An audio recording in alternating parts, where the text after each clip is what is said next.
Hi hello welcome to my YouTube channel D life. ഇന്ന് പുതിയൊരു informative video ആണ് നിങ്ങൾക്ക് തരുന്നത്. യൂഷ്വലി നമ്മളെല്ലാവരും KSRTC ബസ്സിലൊക്കെ ട്രാവൽ ചെയ്യുന്നതാണ്. ഇപ്പോൾ ഡെയിലി എൻ്റെ റൊട്ടീനൊക്കെ എടുത്തു കഴിഞ്ഞാൽ ഞാൻ ദിവസവും വരുന്നത് KSRTC ബസ്സിലാണ്, അങ്ങോട്ടും ഇങ്ങോട്ടൊക്കെ ട്രാവൽ ചെയ്യുന്നത്.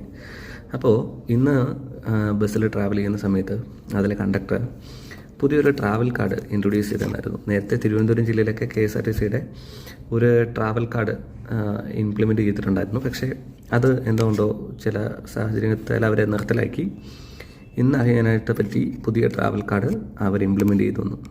ജസ്റ്റ് ചെറിയൊരു ഇൻഫർമേറ്റീവ് വീഡിയോ ആണിത്. ഓക്കെ, എന്നിട്ട് ബാക്കി ഡീറ്റെയിൽസ് ഞാൻ പറഞ്ഞുതരാം. അപ്പോൾ ഇതാണ് KSRTCയുടെ പുതിയ ട്രാവൽ കാർഡ് വരുന്നത്. ഇത് അവതരിപ്പിച്ചിരിക്കുന്നത് ചലോ ആപ്ലിക്കേഷനൊക്കെ ആയിട്ടാണ്. നിങ്ങൾ ശ്രദ്ധിച്ച് നോക്കിക്കഴിഞ്ഞാൽ അറിയാം, KSRTC ഇൻട്രൊഡ്യൂസ് ചെയ്തിരിക്കുന്ന അവരുടെ അതിൻ്റെ ഭാഗമായിട്ടുള്ള KSRTC സ്വിഫ്റ്റിൻ്റെ ഇതൊക്കെ അതിനകത്ത് കൊടുത്തിട്ടുണ്ട്. പിന്നെ അതിൻ്റെ പുറകുവശം നോക്കിക്കഴിഞ്ഞാൽ ഇങ്ങനെയാണ്, അതിനകത്ത് വാർണിംഗ് ഒക്കെയാണ് കൊടുത്തിരിക്കുന്നത്. അപ്പോൾ നല്ലൊരു കാർഡ് തന്നെയാണ് വരുന്നത്, നമ്മുടെ ATM കാർഡൊക്കെ പോലെ. ഓക്കെ, ഇതെടുത്തു കഴിഞ്ഞാലുള്ളൊരു ഗുണം എന്ന് പറഞ്ഞു കഴിഞ്ഞാൽ നമുക്ക് കയ്യിലൊക്കെ കോയിന് ബാലൻസൊക്കെ നമുക്ക് കൊടുക്കാനില്ലെങ്കിലോ കിട്ടാനുണ്ടെങ്കിലോ ഒക്കെ അതൊരു പ്രശ്നമായിക്കൊണ്ടിരിക്കുന്ന സമയങ്ങളൊക്കെയാണ്. അപ്പോൾ ഈ ഒരു കാർഡ് ഉണ്ടെന്നുണ്ടെങ്കിൽ നമുക്ക് 100 രൂപ കൊടുത്ത് ഈ കാർഡ് മേടിച്ച് കഴിഞ്ഞാൽ 50 രൂപ വെച്ചിട്ട് നമുക്ക് റീചാർജ് ചെയ്യാം. എനിക്ക് തോന്നുന്നു നേരത്തെ തിരുവനന്തപുരം ജില്ലയിലൊക്കെ ഇതുണ്ടായിരുന്നു, കുറച്ച് കാലമായിട്ട് അതിപ്പോൾ ഇല്ല.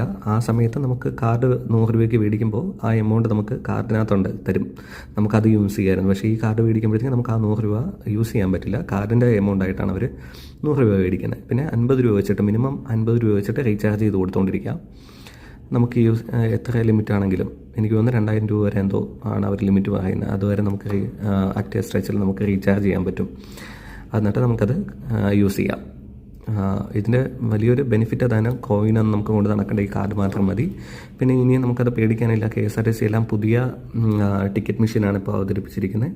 എല്ലാ ടിക്കറ്റ് മെഷീനിലും ഇതെടുക്കും, എല്ലാ പുതിയ മെഷീനുകളിലും ഇത് എടുക്കും എന്നാണ് ഇപ്പോൾ അവർ പറയുന്നത്. അപ്പോൾ നല്ലൊരു കാർഡാണ്. അപ്പോൾ എല്ലാവരും വേണമെന്നുള്ളവർ, ഡെയിലിയൊക്കെ KSRTCയിൽ ട്രാവൽ ചെയ്യുന്ന ആൾക്കാർക്ക് ഇത് ഭയങ്കര ഉപയോഗമായിരിക്കും. അങ്ങനെയുള്ളവർ ഇതെടുക്കുക. അപ്പോൾ ഇത്രയേ ഉള്ളൂ ഇന്നത്തെ വീഡിയോ. Tata, bye bye.